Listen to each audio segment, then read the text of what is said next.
Ring game taking over, that's a promise, not a threat. Uppercut season off top, you stop breathing.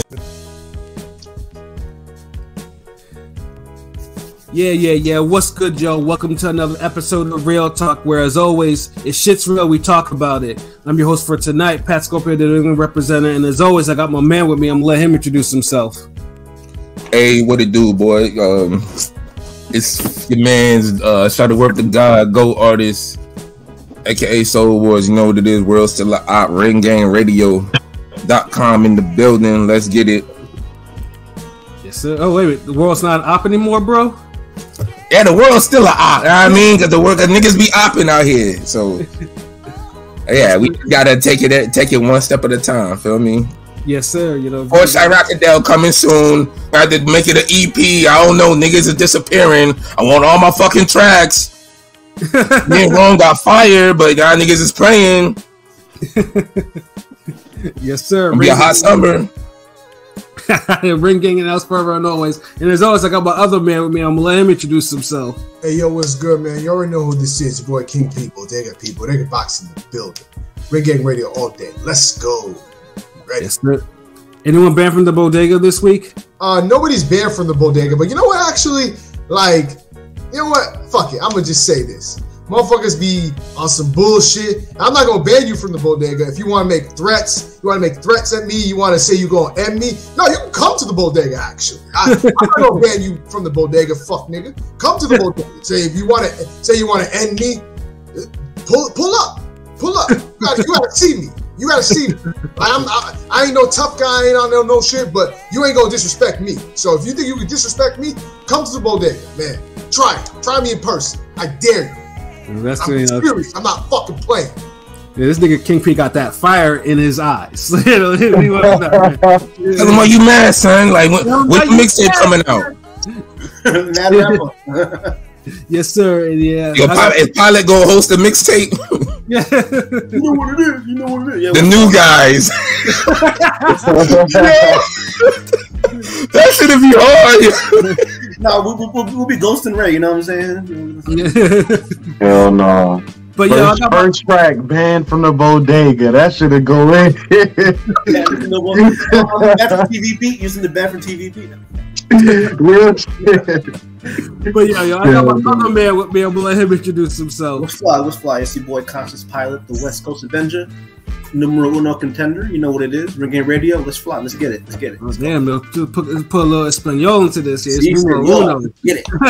This shit. He's eating that yellow rice with the spoon today. All right, no gravy though. You know what I'm saying? We don't fuck. Oh, no gravy. I don't put gravy on yellow rice anyway. Like, what the fuck? Why not? It's rice. when you cook yellow rice, you usually don't mix it that have gravy with it. Like, I don't know. Do you put it on red beans and rice? Ew. What? Exactly. Hold on, are you putting the rice on the? Do you put gravy on red beans and rice? Ugh. Exactly. Like stew peas and rice or red beans and rice? Gravy. Turkey gravy. No, I'm talking about what type of? You talking about stew peas and rice or red beans and rice? There's a difference. Nigga, I didn't say stewed anything, nigga. Red. No. Okay, so you talking about like some Popeye shit? Red beans and rice. I'm talking about you go to Popeyes. You be like, yo, can I get the red beans and rice? Can y'all put the gravy from the mashed potatoes on it? Nah, no one does that. Exactly, nigga. And that's a different type of gravy, nigga. That's mashed potato gravy. No one puts brown gravy over fucking rice, nigga. It's rice. Yeah, Pat understood what I'm talking about with the steak gravy. Y'all niggas turning this into like a nigga getting some like special gravy out of jar and this nigga go to the movies. He be like, "Can I get a large popcorn? Y'all got gravy?" Fuck out of here. Hey, yo, last but certainly not least, other friend with me. I'm gonna let him introduce himself. Yo, you already know who the fuck it is. Your boy Rome's Top 5, Chicago's own. We here, nigga. Happy Memorial Day. We here on a Tuesday now. Yes, sir. Because of that. Rome Top 5, aka Chicago win, because he leaves these niggas in the breeze. And yes, hopefully everyone did have a fairly happy Memorial Day weekend, man. Because people sacrificed their lives for our personal freedom. So yeah, it's always good to we recognize that. And of course, all the soldiers. Yes, sir. you know, and then of course, you know, have a chance to eat good, smoke good, drink good, and you know, sleep good. That's what I did all 4. You know? But speaking of sleeping, dude, I almost was about to say, man, I'm good on this damn podcast because that rainy nap was fucking hitting so bad. Like, I didn't want to get out the bed. I was like, oh Lord, these niggas, this fucking podcast, this rain sleep was just hitting too good, yo. No, I hear you, bro. Like that. Sometimes when I go to sleep, I put on like the rain shit on my Echo, nigga, and that shit is relaxing as fuck. The thunderstorm sound, that shit puts me straight to sleep.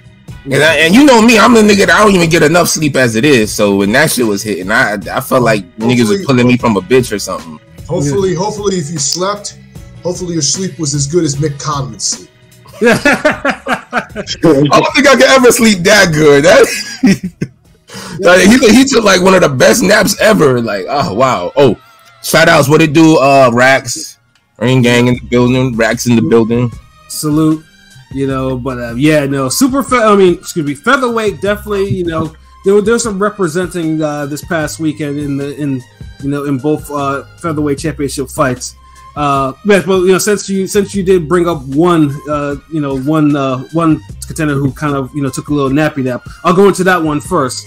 You know, we'll go into Luis Alberto Lopez defending his IBF title against Michael Mick Conlan. And now, of course, Michael Conlan, I said before, Top Rank is trying to get a belt on this dude since forever. Like, of course, he was close last year against Lee Wood before he got deposited out of the ring, Geese Howard style, and was unconscious for 20 minutes. Nigga felt like Master Shredder in the first Ninja Turtles movie, nigga. He just ain't handing no dump truck or nothing, but yeah, same type of fall. Like, and that one was a heartbreaker because Conlan that was probably his best fight today because like he almost knocked Lee Wood out. He was leading on the card. All he had to do was probably remain standing, and he would have gotten the belt. He ends it, and then a temple shot ends his whole night. And then ever since then, he had a couple of rebound fights which he won decisively. And then so we got Luis Alberto Lopez. Lopez has pretty much been brought in on some B-side shit since he lost to Ruben Villa like so many years ago. And he's been handing out ass whoopings to the A-sides, like one after another. And of course his last, he beat Josh Warrington in a dirty foul-filled fight, to get the belt. So hey, I think most of us picked Lopez to win this fight. Yeah, I picked Lopez. No one picked Conlan to win this shit. Yeah, exactly. And the fucking thing is too is like at least Conlan was competitive with Lee Wood for at least a good half of the fight, maybe up to like the 7th, 8th round. Lopez immediately was hitting him with punches, and Conlan just didn't know what the like. Because Lopez's style is so fucking awkward that like he throws these winging shots from like weird fucking angles, but they land. He throws a lot of them too. Yeah. I could tell earlier it was gonna be uppercut because there was a couple times I was like, "Well, the uppercut's there," and then shout out to my boy Ezra who had it that day who said, Luis Alberto Lopez is who Rolly Romero thinks he is. Facts. Yeah.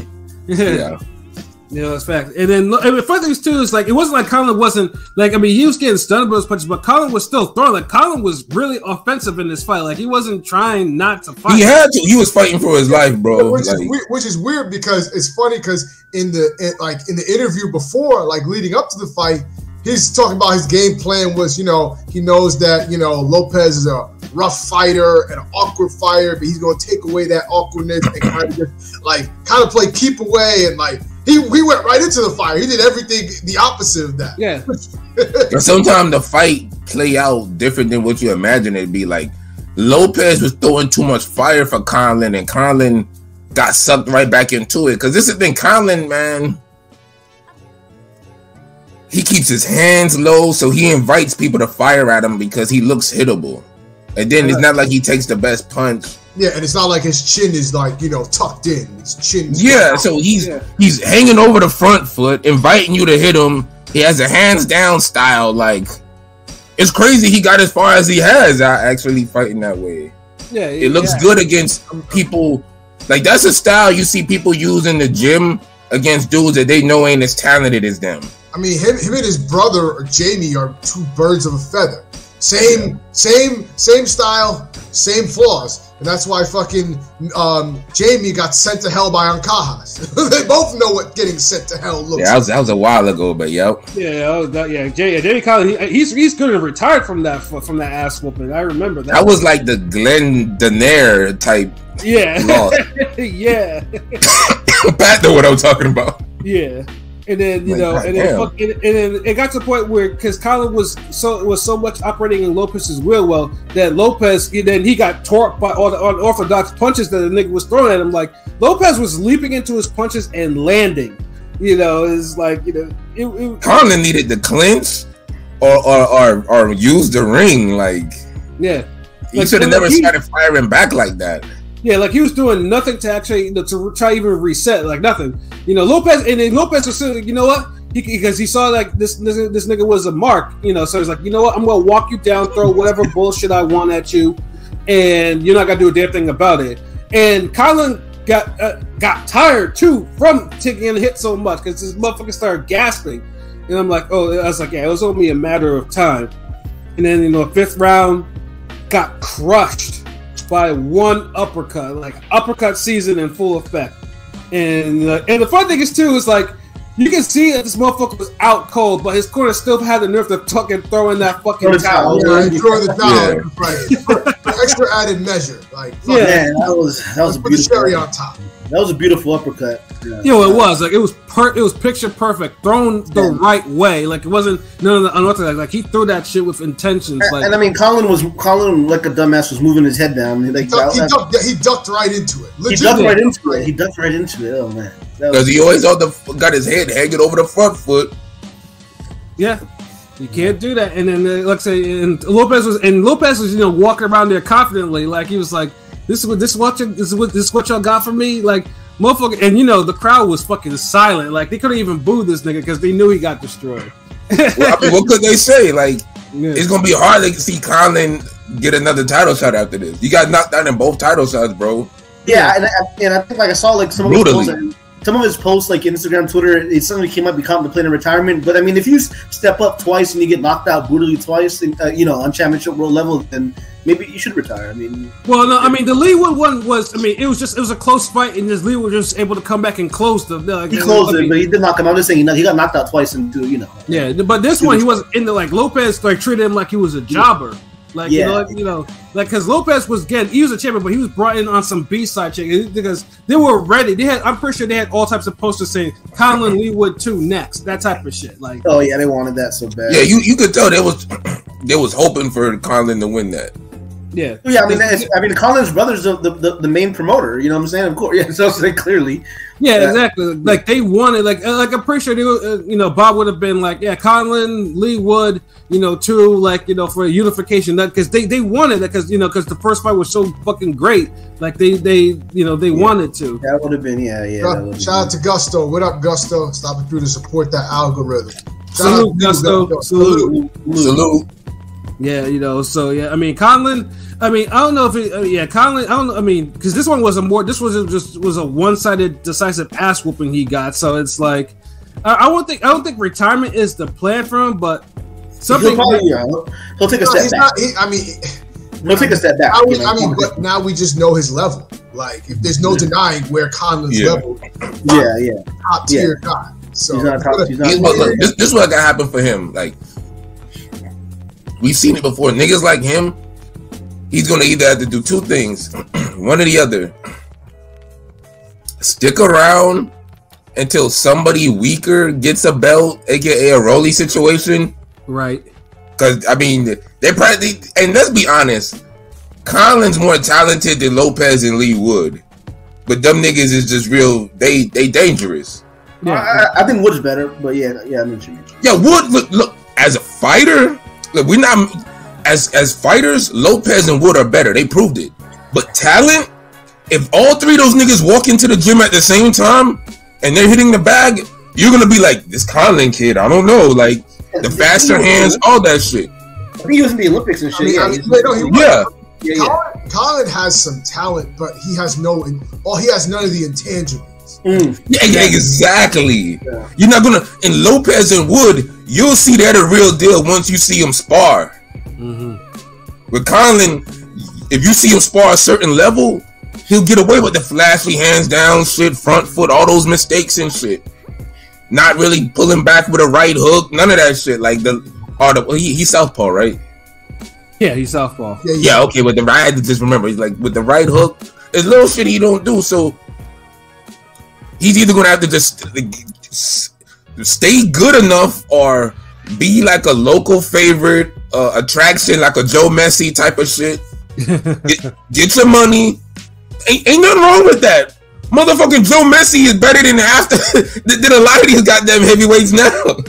I mean, yeah, I'm not gonna lie to you, but I hated Joe Messi so much. Like, dude, at the time, but it's like people kind of like shitted on him because he didn't look all that great, whatever. But it was the results.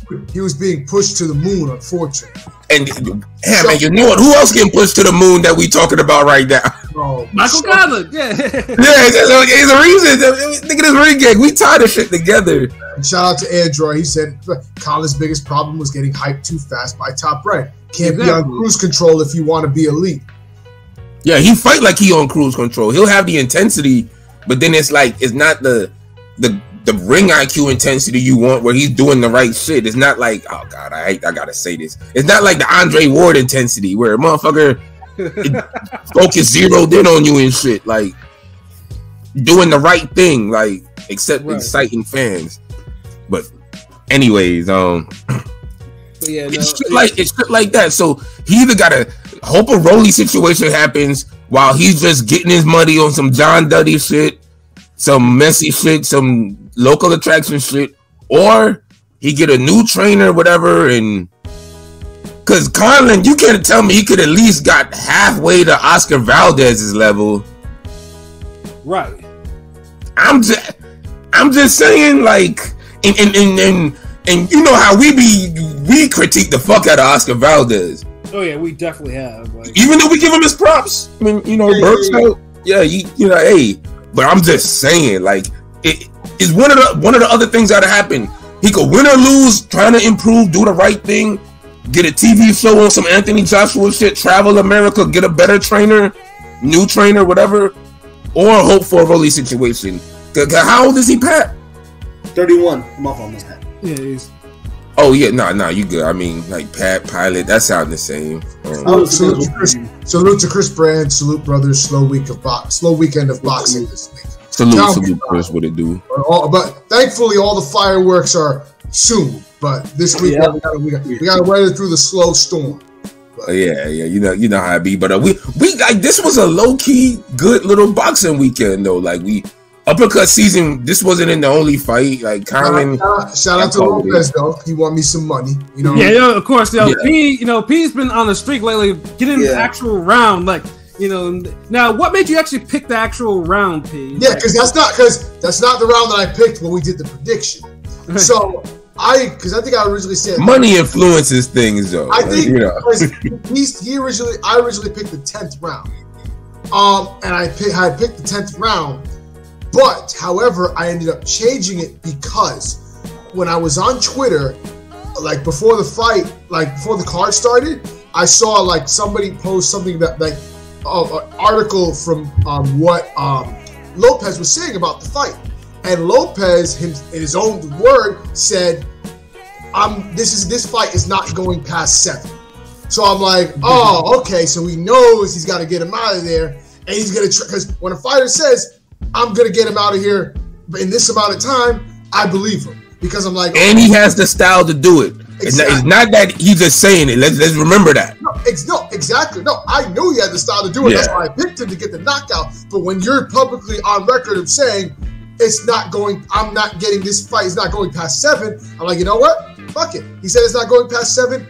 I'm gonna take him by his word. That means he's looking for the knockout early, and if it doesn't happen early, then it might not happen. So he said before 7. I'm like, you know what? Maybe 5 for 7. You know what? Let me go 5. So I hit 5, and it turned out that way. I was going back and forth between 5 and 6. I'm like, you know what? Fuck it, give me the 5th. So and shit, I hit. So Thank you, Lopez. I listened to your words. But whenever a nigga bring some ring gang niggas some money, like it's always salute. So yeah. And then, shout out, and you represented with the uppercut. So I mean, like, so I mean, you got a 2-for-1 right there. Absolutely. Uppercut season, and niggas made some money. Like, damn. I mean, you can't beat that. I mean, fuck. And you kept the curse alive just a little bit longer. Little bit. Yes, You kept the curse going a little bit. But y'all niggas thought that curse was fucking forever. Yeah, no, but I mean, but Lopez, so shout out to him. Like I said, Lopez now is easily like a top 3 featherweight right now. Like, dude has been disposing of as a road warrior too. Has been disposing of the. Shout out to Glenn Johnson. We'll see what happens with him next. I think I heard that Via re-upped with Top Rank. I could see them having them run it back. They should, you know, so, like I mean, that's. I think they're gonna. Because Via's good. They're gonna have to run it back with Via, and I think if me personally, this is my just guessing, complete guess. I think if he beats Via in the rematch, they gotta unify him with with Robisi. Like, the fight's there. They're both on Top Rank. They both got titles. Come on, it's an easy fight to make. They're gonna milk that Robisi title, son. Oh yeah, because you know, I don't think they're gonna. The Via fight is good though because the Navarrete experience, I know, has to help because. Right, because I mean, you stay in there with him, like shit. Like, what's Lopez, nigga? I mean, I know. TR's just excited to have a Cuban as a champion again, or something like that. So it's just like, you know, I can see a Ramirez fight, but I think Villa might actually get the first shot might get the shot at Lopez. Like I can say because it has history. And I said I think that fight happens first, and then you did. My opinion, and then after that, maybe they can explore that. Yeah, Ramirez is like it could be a pipe dream, but it's like a strong, like I hope. Unless they're willing to let Lopez unify with the other champions. So